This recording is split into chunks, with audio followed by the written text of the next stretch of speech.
আপনারা দেখতে পাচ্ছেন আমরা আমাদের মল্লিক অ্যাগ্রোর যে আমাদের ছোট একটা ফার্ম, এই ফার্ম কিন্তু পরিষ্কার পরিচ্ছন্ন কাজ করতেছি।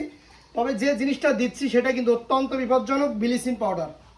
আপনারা যদি এটা ব্যবহার না করে পারেন সেটা সব থেকে বেশি ভালো, কারণ এটা গরুর জন্য আমাদের এই জাতটা কিন্তু হলস্টাইন ফ্রিজিয়ান, এই জাত থেকে শুরু করে সকল জাতের জন্য কিন্তু ব্লিচিংটা অত্যন্ত ক্ষতিকর। কিন্তু আমরা কেন দিচ্ছি, নিশ্চয়ই সেফটি বুঝিয়ে রাখেই কিন্তু দিচ্ছি।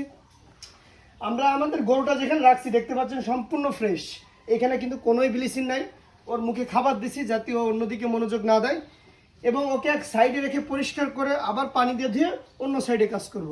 আপনারাও যারা গোয়াল পরিষ্কার করবেন অবশ্যই সতর্কতার সঙ্গেই কিন্তু করবেন, কারণ ব্লিচিং জীবাণুনাশক হলো বিশেষ করে গবাদি পশুর জন্য কিন্তু অত্যন্ত ক্ষতিকর। তাই সতর্ক চোখ রেখেই কিন্তু আপনি শুধুমাত্র এটা ব্যবহার করবেন, এবং আপনি যত সময় থাকবেন তত সময় গরুর কাছেই থাকবেন। ঠিক দেখতে পাচ্ছেন আমি তো যেভাবে সেভ করে নিয়ে দাঁড়িয়ে আছি, এভাবেই চেষ্টা করবেন থাকার, এবং না ধুয়ে আপনি গোয়াল থেকে বের হবেন না, কারণ এটা যখন খুর পাড়াবে এটা কিন্তু ব্লিচিং অত্যন্ত অ্যাসিড জাতীয় পদার্থ, গরুর জন্য ক্ষতিকর। তাই একবারে ধোয়ার পরেই আপনি এখান থেকে বেরোবেন।